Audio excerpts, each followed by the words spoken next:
आज हम लोग स्टार्ट करने जा रहे हैं section and mid point formula. Section और mid point formula coordinate geometry के अंडर में आता है। जो क्लास 10th के आईसीएसई या क्लास 10th के सीबीएसई बच्चे होंगे उनके लिए काफ़ी इंपॉर्टेंट है और ये इजी टॉपिक है जहाँ से आप फुल मार्क्स उठा सकते हो आपका फाइनल एग्जाम में।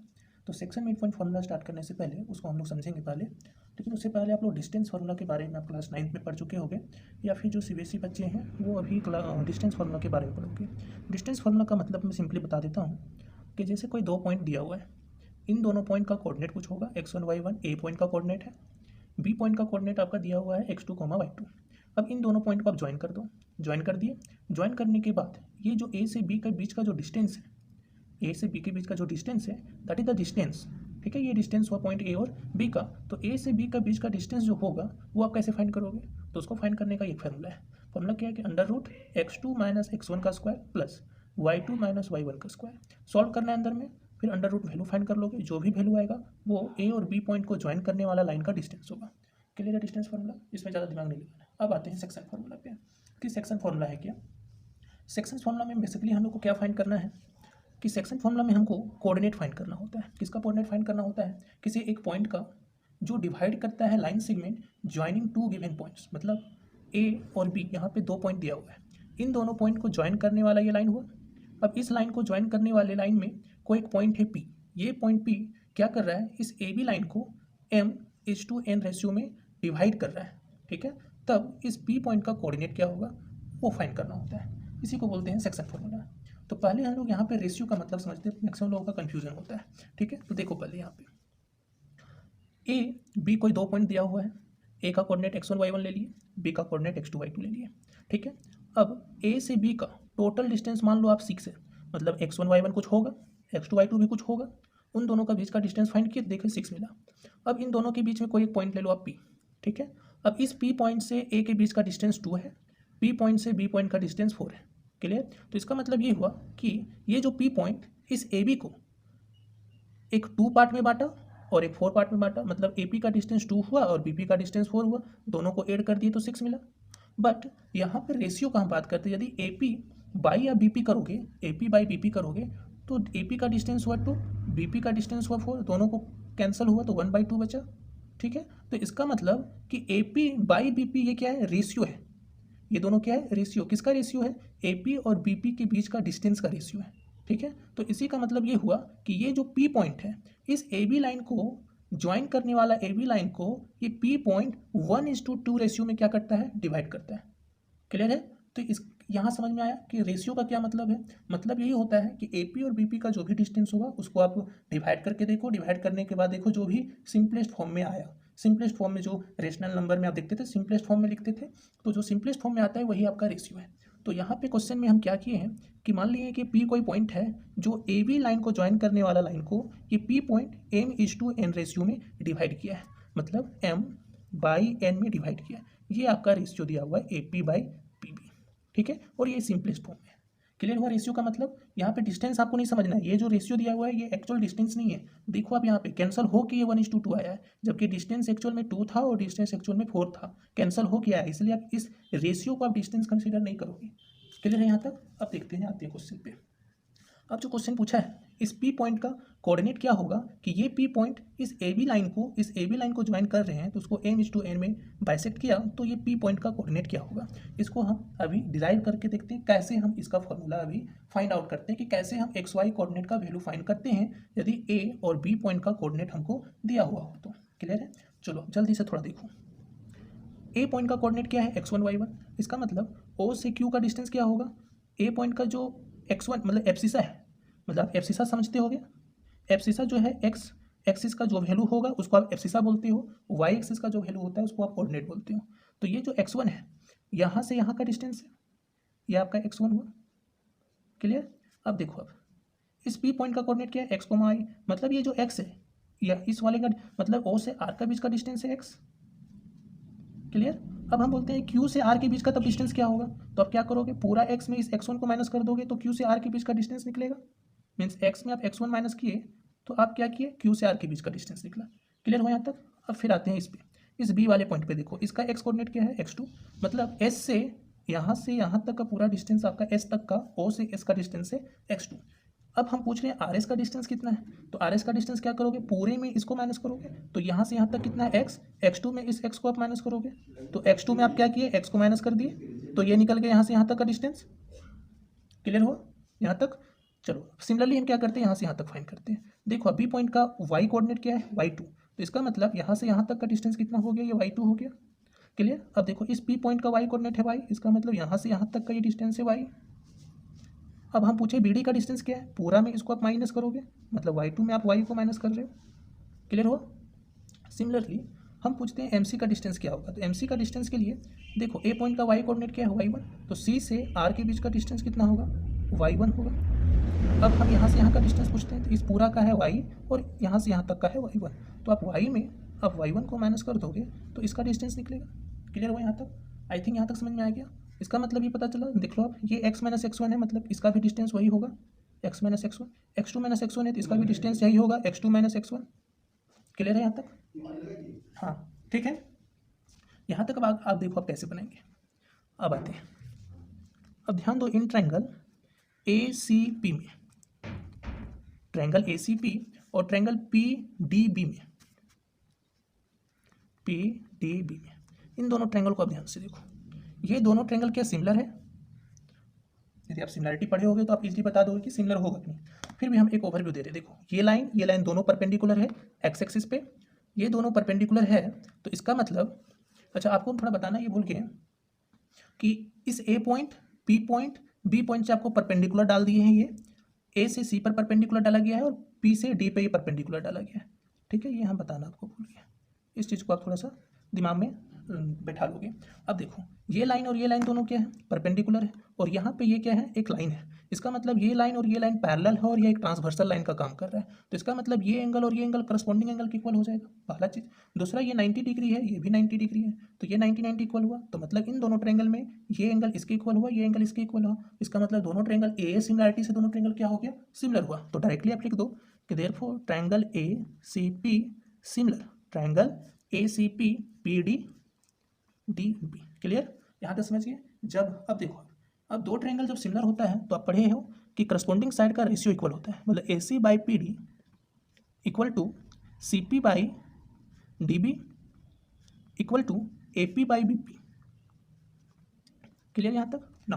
अब हमको क्या करना है, सो देखो ये AP बाई BP, अब देखो ये दो चीज़ों मिला, अब इसको एक बार इसके साथ इक्वल कर लो और एक बार फिर इसके साथ इसको इक्वल करो। क्यों करेंगे कि AP बाई BP का वैल्यू क्या है, M बाई N है। ठीक है, इसका वैल्यू M बाई N है, इसलिए क्या करो, इसको इसके साथ एक बार इक्वल करो और एक बार इसको इसके साथ। तो now AC by PD equal to AP by BP। ठीक है यहाँ तक। आप देखो ध्यान से, AC का वैल्यू कितना है, A से C की वैल्यू आपका है x माइनस x1, PD का वैल्यू कितना है, P से D का वैल्यू है x2 minus x1, this is equal to M by N। बोलो यहाँ तक हम समझा पाए। नेक्स्ट, अब क्या करो, आप क्रॉस मल्टीप्लाई करो। क्रॉस मल्टीप्लाई M इन दोनों से मल्टीप्लाई होगा x2 minus x1, this is equal to N इससे मल्टीप्लाई होगा x माइनस x1 से। क्लियर, यहाँ तक हम समझा पाए। नेक्स्ट, अब मल्टीप्लाई कर दो mx2 minus mx1 nx minus xx। यहाँ तक समझा पाए। यहाँ पे देखो PD जो है x2 माइनस x है, इसको आप करेक्ट कर लोगे, x2 माइनस x है ये, किधर गया, हाँ यहाँ पे x होगा।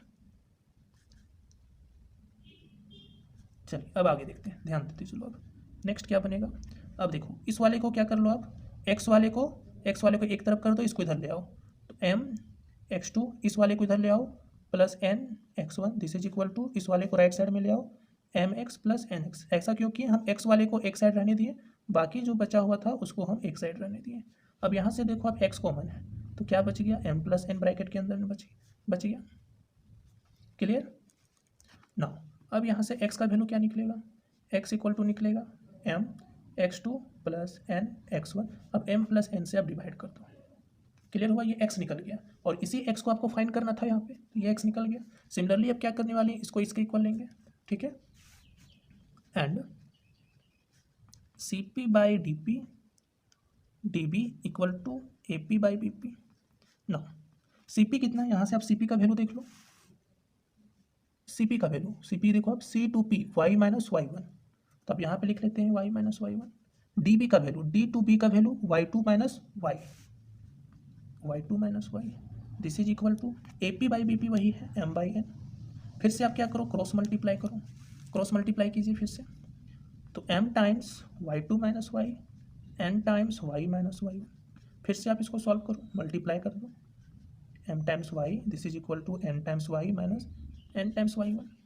ना अब देखो, अब फिर से उसी टाइम से कर लो, x m वाले y वाले टर्म को एक साथ कर दो और बाकी बचा हुआ इसको इधर ले आओ, तो इस वाले को इधर ले आओ, फिर इसको इधर ले आओ। ना ये बच गया y m y two n y one, फिर से यहाँ y कॉमन है तो m plus n y, this is equal to, हमने m को पहले लिख दिया, n को बाद में लिखिए, उससे कोई फर्क नहीं है, m y two plus n y one by m plus n। ठीक है, इसका मतलब ये हुआ कि आपका p पॉइंट का कोऑर्डिनेट पता चल गया, therefore coordinate of point p, therefore p point का कोऑर्डिनेट क्या है, x, y, इसी को हमको फाइंड करना था, और x का कोऑर्डिनेट क्या निकला, m x2 plus n x1 by m plus n, comma m y2 plus n y1 by m plus n, और यही हमको फाइंड करना था। क्लियर, ये फॉर्मूला कैसे ड्राइव हुआ, बट अब तो ये फॉर्मूला ड्राइव करने के लिए तो नहीं आएगा, आपसे जो भी क्वेश्चन आएगा फॉर्मूला बेस्ड, तो मतलब ये फॉर्मूला को आपको याद रखना होगा। आप याद कैसे रखोगे, सिंपली आपको क्या याद रखना है कि कोई दो पॉइंट दिया होगा ए और बी, इन दोनों पॉइंट का कोऑर्डिनेट भी दिया होगा आपको, ठीक है, और बोलेगा कोई एक पॉइंट है पी, ये पॉइंट क्या करता है, इस ए बी लाइन को n/n रेशियो में डिवाइड करता है, रेशियो में डिवाइड करता है, तब x और मतलब इस p पॉइंट का कोऑर्डिनेट क्या होगा, तो p पॉइंट का कोऑर्डिनेट कैसे याद रखोगे, तो p पॉइंट का कोऑर्डिनेट x के लिए आप याद रखोगे क्या, x के लिए आपको याद रखना है, देखो कैसे के लिए याद रखोगे, m x2 क्रॉस चलेगा, ठीक है, m x2 plus n x1, x के लिए फाइंड कर रहे हो तो x के ही साथ मल्टीप्लाई होगा, मतलब x का ही वैल्यू के साथ मल्टीप्लाई होगा दोनों a और b कोऑर्डिनेट का वैल्यू से, ठीक है, m x2 plus n x1 by इन दोनों जो रेशियो है उसका सम। सिमिलरली y का वैल्यू क्या होगा, y का m y2 plus n y1 by दोनों का सम। क्लियर, आई होप हमको समझा पा रहे हैं कि कैसे ये फॉर्मूला को ड्राइव करना है। क्लियर हो गया ये फॉर्मूला। चलिए नेक्स्ट आते हैं, इससे रिलेटेड कुछ क्वेश्चन। पहला क्वेश्चन ले रहे हैं, अभी जस्ट हम लोग सेक्शन फॉर्मूला देख रहे हैं, सेक्शन फॉर्मूला को दिमाग में रखना है और उसको यूज करके क्वेश्चन बनाना है। पहला क्वेश्चन देखो क्या, find the coordinate of point P which divides the join of point A 4,-5 B 6,3 in the ratio 2:5। मतलब ये है कि A कोई पॉइंट है, B कोई पॉइंट है, इन दोनों को आप ज्वाइन करो तो A पॉइंट का कोऑर्डिनेट 4-5 है, B पॉइंट का कोऑर्डिनेट 6,3 है। तो इस लाइन को ज्वाइन करने वाला कोई एक पॉइंट है P, ये पॉइंट P इस AB को 2:5 का रेशियो में डिवाइड कर रहा है, ठीक है, तब ये P पॉइंट का कोऑर्डिनेट क्या होगा। तो आप सपोज कर लो P पॉइंट का कोऑर्डिनेट x, y है, और अभी जस्ट हम लोग सेक्शन फॉर्मूला में यही सीखे हैं, यदि कोई पॉइंट P इस AB को m/n रेशियो में डिवाइड करेगा तो x का मतलब कि P पॉइंट का कोऑर्डिनेट हम कैसे फाइंड करते हैं, x के लिए अलग फॉर्मूला अप्लाई करेंगे, y के लिए अलग फॉर्मूला अप्लाई कर लेंगे और P पॉइंट का कोऑर्डिनेट फाइंड कर लेंगे। तो x के लिए फॉर्मूला क्या था, m into x2 plus n into x1 by m+1, यही था ना, just use the formula. m यहाँ पे कितना है 2, यदि प्रॉब्लम हो रहा है, स्टार्टिंग क्वेश्चन है तो आप यहाँ पे लिख लो m/n which is 2:5। Clear, so 2 into 6 plus 5 into 4 by 2 plus 5 m+n है। Now 6 plus 2, 6 into 2 12, 5 into 4 20 plus 12 that is 32/7, ये आपका x का वैल्यू निकला। सिमिलरली y का वैल्यू निकालेंगे, y का फॉर्मूला, y का क्या था, y m into y2 plus n into y1 by m+n। Now m कितना है 2, then 2 into 3 plus 5 into -5 by 2 plus 5। देखते जाओ हम कैसे कर रहे हैं, ऐसे ही आपको तुरंत सोच के अप्लाई करना है। 3 इंटू 2 6, 5 इंटू -5 दैट इज -25 में 6 आप -6 को आप ऐड करोगे तो -19, 5 प्लस 2 तो आएगा 7। इसका मतलब x पॉइंट निकला 32/7, y निकला -19/7। तो p पॉइंट का कोऑर्डिनेट क्या हो गया 32/7, -19/7। ये जस्ट आपको फॉर्मूला अप्लाई करके देखना था। आई होप ये समझ में आ गया कि किसी भी पॉइंट को आप कैसे, किसी भी पॉइंट का कोऑर्डिनेट हम कैसे फाइंड करेंगे यदि वो पॉइंट p किसी लाइन सेगमेंट को कुछ रेशियो में डिवाइड करेगा। नेक्स्ट क्वेश्चन ले रहे हैं, देखो सेकेंड क्वेश्चन बोल रहा है find the ratio in which the point 4,5 divides the line joining the point 2,1 and 7,6। यहाँ पे क्वेश्चन आपसे जस्ट उल्टा पूछा है, क्वेश्चन यहाँ से आपको रेशियो पूछ रहा है कि कोई एक पॉइंट है P जिसका कोऑर्डिनेट आपका दे दिया है, इससे पहले क्वेश्चन आप कोऑर्डिनेट फाइंड करते थे और वहाँ पे रेशियो दिया हुआ था, बट यहाँ पे कोऑर्डिनेट दे दिया है, रेशियो पूछ रहा है, ठीक है। तो आप उस रेशियो को फाइंड करके बताइए। तो कुछ नहीं करना है, जैसे फॉर्मूला भी अप्लाई किए थे वैसे ही फॉर्मूला अप्लाई कीजिए और सॉल्व कीजिए, आंसर आ जाएगा, ठीक है। उसी में अप्लाई करेंगे वही फॉर्मूला को यूज करके। तो मान लेंगे कि ये पॉइंट P है जिसका कोऑर्डिनेट 5,4 है, इस AB को m/n रेशियो में डिवाइड कर रहे हैं। तो सिंपल हम लिख दे रहे हैं लेट द रिक्वायर्ड रेशियो भी m/n। सिंपल, इतना नहीं आप लिखोगे तो सिंपल लिख दो कि लेट द रिक्वायर्ड रेशियो भी m/n, लिख लिए। नाउ अब फॉर्मूला क्या था, x = m × x2 + n × x1 / m + n। Now x किसका था, P का एब्सिसा, तो P का एब्सिसा कितना है 5 यूज किए, equal to m × x2 7 plus n × 2 / m + n। ना अब क्रॉस मल्टीप्लाई करो, कुछ नहीं तो यहाँ पे 1 है, 5 से ये मल्टीप्लाई हुआ, equal to 7 × m 7n, n × 2 2n, ठीक है। क्योंकि यहाँ पे 1 है, 1 से इसको मल्टीप्लाई करोगे तो एज इट इज आ जाएगा। ना 5m + 5n = 7n + 2n, clear. ना 7n में 5n माइनस करोगे, फिर 5n में 2n को माइनस करोगे, तो 7 में 5 माइनस किए 2m आ गया, 5n में 2n को माइनस किए 3n आ गया। m को रहने दो, n को इधर आप डिवाइड कर दो, 3 को इधर रहने दो, 2 को इधर ले आओ, तो क्या मिला m/n = 3/2। और यही हमको रेशियो ही फाइंड करना है, m/n मतलब m/n, और m/n कितना रेशियो निकल गया 3:2, क्लियर है। तो हेंस रिक्वायर्ड रेशियो क्या मिल गया 3:2, यही आपको क्वेश्चन में फाइंड करना था, क्लियर है ना। एक चीज़ यहाँ पे आपको हम नोट में बता रहे हैं, थोड़ा सा देखो आप ध्यान से, ये आपका x का वैल्यू फाइंड करने का फॉर्मूला है mx2 + nx1 / m + n। हम क्या कर रहे हैं, ऊपर और नीचे दोनों में, मतलब न्यूमरेटर एंड डिनोमिनेटर में आप n से ऊपर भी और नीचे भी दोनों से डिवाइड कर दो। तो हम n से क्या किया, ऊपर में भी डिवाइड कर रहे हैं, नीचे भी डिवाइड कर रहे हैं। अब ये n हम डिवाइड किए हैं तो n इसके लिए भी डिवाइड होगा, इसके लिए भी आएगा, तो m/n आ गया, प्लस n से n डिवाइड हुआ, दोनों कट के 1 बचा, x1 मिला, m से n डिवाइड होगा तो m/n मिलेगा, n से n डिवाइड होके कट के 1 बचेगा, क्लियर। यदि आप इस वाले को m/n को k सपोज कर लिए, तब आपका जो x का वैल्यू फाइंड करने का फॉर्मूला क्या बन जाएगा, k × x2 + 1 × x1 / k + 1, where k क्या होगा m/n, क्लियर है।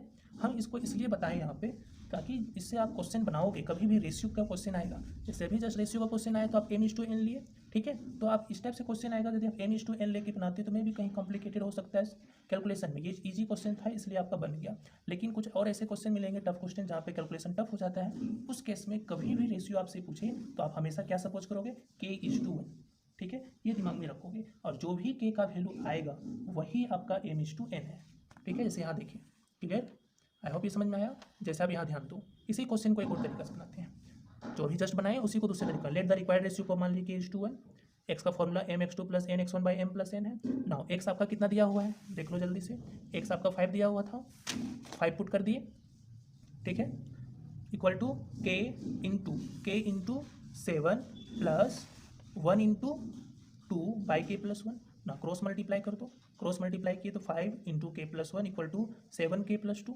नाउ अब देखो आप ध्यान से, इसके बाद यहाँ पे है 5k + 5 = 7k + 2, 7k में 5k माइनस करोगे, 7k में 5k इधर ले आई, 2 इधर लिए 3 मिला, तो 2k = 3 मिला, तो यहाँ से k का वैल्यू कितना मिल गया 3/2।